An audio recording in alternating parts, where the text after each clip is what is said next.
how to update BIOS on the Asus Tuf Gaming B650-Plus Wi-Fi. I'm going to show you the easy way.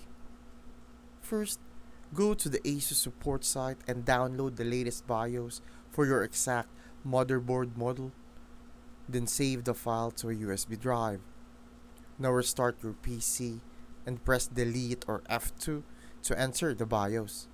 From here, go to the tool menu and select Asus Easy Flash 3 utility.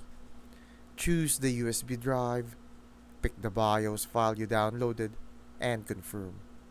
The system will update automatically. Just don't turn off your PC during the process. When it's done, it will reboot the new BIOS version installed. That's all you need, super quick, and you're good to go.